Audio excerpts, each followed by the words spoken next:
పాతకాలం నుంచి కూడా మన పెద్దలు చెప్పుకుంటూ వస్తున్నటువంటి ఒక ప్రాముఖ్యమైన విషయం ఏంటంటే, మానవులమైనటువంటి మనమందరం కూడా ఈ లోకంలో జీవిస్తూ ఉండగా అనేకమైనటువంటి కారణాల చేత ఈ లోకంలో మనము జీవితాన్ని కొనసాగిస్తూ ఉంటాం.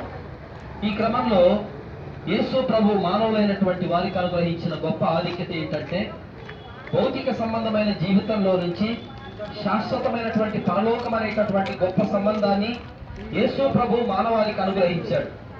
మనమందరము నిన్నటి దినాన 80వ స్వాతంత్ర దినోత్సవాన్ని మనం జరుపుకున్నాం.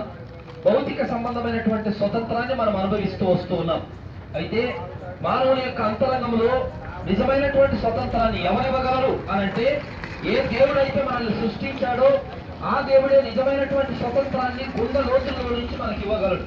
అందుకని యేసు ప్రభు ఒక మాట చెప్పాడు, ప్రయాసపడి భారం మోయించిన సమస్త జనులారా నా యొద్దకు రండి, మీకు నేను విశ్రాంతిని ఇస్తానని యేసు ప్రభు చాలా స్పష్టంగా తెలియపరిచాడు.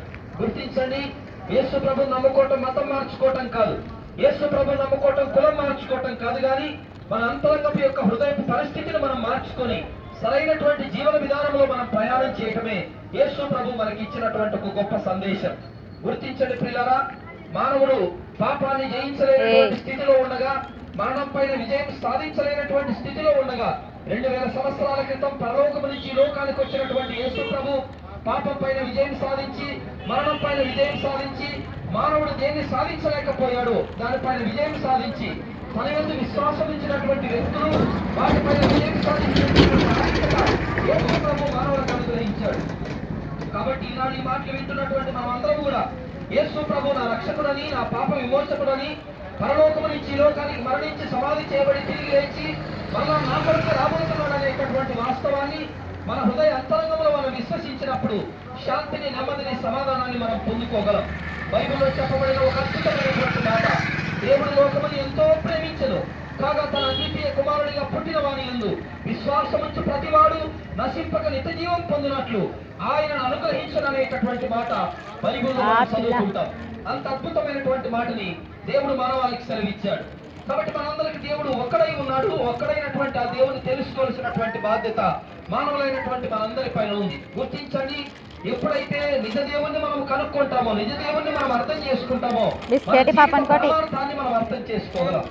దేవుణ్ణి బట్టి మన జీవన విధానం అనేటటువంటిది ఆధారపడి ఉంటుంది. కాబట్టి పిల్లల మనమందరం కూడా ప్రభు అయినటువంటి యేసుక్రీస్తును సురక్షకులుగా అంగీకరించి, పాప విమోచకులుగా అంగీకరించి ఆయన ఇచ్చేటటువంటి నిత్య జీవాన్ని పొందుకోవాలని ప్రభు పేరట మీకు అందరికి మనవి చేస్తూ ఉన్నాం. యేసు ప్రభు ఒక మాట చెప్పాడు, నన్ను పంపిన వాని యందు విశ్వాసం ఉంచేవాడు నిత్య జీవం కలిగిన వాడు, వాడు తీర్పులోనికి రాక మరణంలో నుంచి జీవంలోనికి దాటి ఉన్నాడని నిశ్చయముగా చెప్పుచున్నాడని యేసు ప్రభు స్పష్టం చేశాడు. కాబట్టి మనమందరికీ కూడా తీర్పు ఉంది. దాన్ని మనం తప్పించుకోవాలంటే మనకు మార్గం అనే వాస్తవాన్ని మనం గుర్తించాలి. అందుకని యేసు ప్రభు చెప్పాడు, యోహాను సువార్త 14వ అధ్యాయం 6వ వచనంలో చెప్పినటువంటి మాట, నేనే మార్గమును సత్యమును జీవమునై ఉన్నాను, నా ద్వారా తప్ప ఎవరినూ తండ్రి యొద్దకు రాడు అనే వాస్తవాన్ని యేసు ప్రభు ప్రపంచ మానవాళికి తెలియపరిచాడు.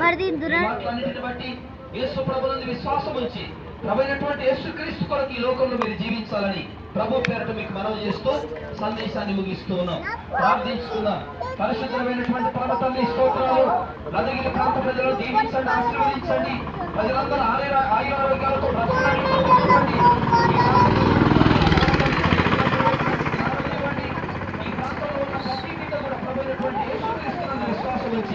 శాశ్వతమైన నిత్య జీవాన్ని పొందుకునే భాగ్యాన్ని ప్రాంత ప్రజలకు అనుగ్రహించమని లోక రక్షకుడైన యేసునాథుని పేరటి ప్రార్థనలు సమర్పించి వేడుకొనుచున్నాం తండ్రి. ఆమేన్.